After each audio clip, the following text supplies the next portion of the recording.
Now we are going to understand how to find cofactor of a 3 by 3 matrix. Suppose we are given matrix A as 1, 2, 3, 3, 2, 1, 2, 1, 6.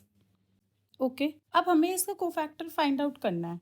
पहले हम minor कैसे find out करते थे उसी पे ही बस आपको आगे क्या लगाना है, कोफैक्टर कैसे निकालते हैं, -1 i plus J M I J, right. अब मैं आपसे पूछूं C11 क्या होगा, आपने ये और ये रिमूव कर दिया, आप इसका डिटर्मिनेंट लिखोगे, राइट। वो क्या कहलाता है, माइनर। और आप उसके आगे -1 की पावर क्या लिखोगे, 1 + 1 विल बी 2। Got it. ऐसे ही आप C12 निकालोगे, ये C12 है, आपने ये और ये रिमूव कर दिया, तो आप इन बची हुई टर्म्स का डिटर्मिनेंट बनाओगे 3, 1, 2, 6 एंड आगे आप -1 की पावर क्या लिखोगे, 2 + 1 will be 3। Similarly C13 will be -1 की पावर 3 + 1 4 और आपका डिटर्मिनेंट आएगा इस वाली टर्म की रो और कॉलम डिलीट करके 3, 2, 2, 1।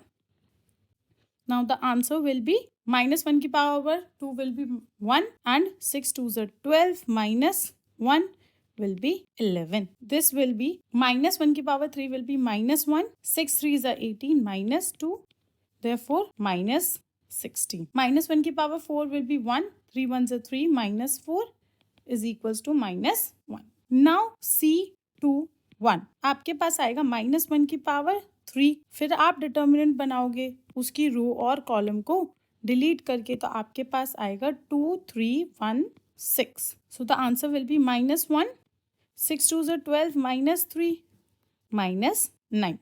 C22. Now you are going to remove these and you will be getting -1 की power 4 and the determinant will be 1 3 2 6. Therefore -1 की power 4 will be 1 and then 6 1s are 6 -3 2s are 6 will be 0. See second row third column and you will be deleting the column and the row, then you will be getting -1 की power 5 and the determinant will be 1 2 2 1 is equals to -2 1s are 2 -2 2s are 4 will be 2.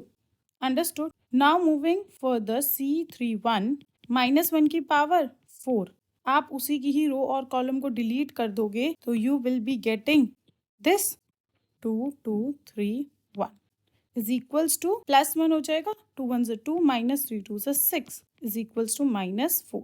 C32 -1 की power 5 and then you will be getting by deleting this and this, yeah, -1 3 1s are 3 -3 3s are 9 6. C33 -1 की power 6 and the determinant will be what? This will be your determinant.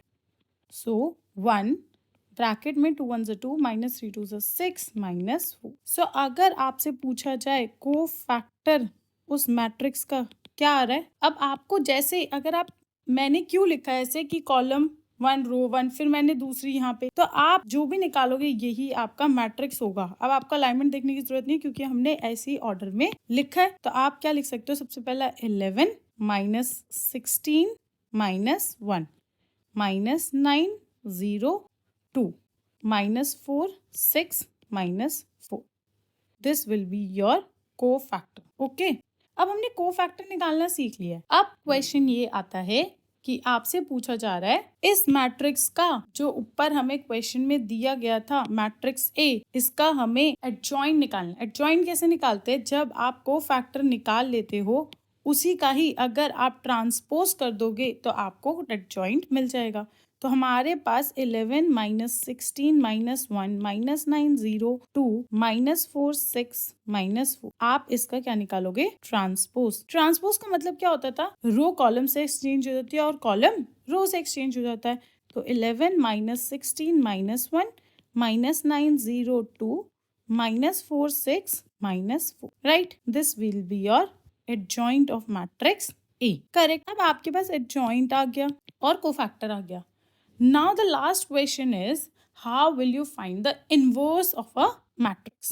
Okay, सो हमारा A inverse हमें निकालने के लिए formula दिया गया है 1 upon determinant of A into adjoint of A. Determinant of A कैसे निकालेंगे? 3/3 मैट्रिक्स है तो उसका डिटर्मिनेंट निकालने के लिए हमें क्या करना है, इस मैट्रिक्स को यहाँ से उठाते हैं। आपको ये मैट्रिक्स दिया होता, अगर आपको डिटर्मिनेंट ऑफ ए निकालना है तो हम सपोज रो 1 से खोलेंगे तो +1 -2 एंड +3 और आप अंदर डिटर्मिनेंट लिखोगे तो आपके पास आएगा 2116, then 3216 and the last will be 3221. So the determinant will be 1, 6 2s are 12 minus 1 minus 2, 6 3s are 18 minus 2 plus 3, 3 1s are 3 minus 4. 12 minus 1, 11 minus 2 into 16 plus 3 into minus 1. 11 minus 32 minus 3 is equals to minus 24. अब हमें A inverse का formula पता है। इस फॉर्मूले में हम adjoint और डिटर्मिनेंट की वैल्यू पुट करेंगे तो हमें ए इनवर्स का वैल्यू पता चल जाएगी। तो 1 अपॉन -24 और एडजॉइंट ऑफ ए हमने ऊपर निकाला था दिस, राइट। तो हम इसको यहीं से ही कॉपी कर लेते हैं, पेस्ट कर लेते हैं। अब जब हमारा कोई भी टर्म मैट्रिक्स से मल्टीप्लाई होता है तो वो हर एक एलिमेंट से मल्टीप्लाई होता है, तो आप ए इनवर्स की फाइनल वैल्यू क्या लिखोगे? 11 upon 24 minus plus 9/24, 4/24, 16/24 0 minus 6/24, 1/24, 2/24 minus and then 4/24. This will be your value for A inverse. Understood?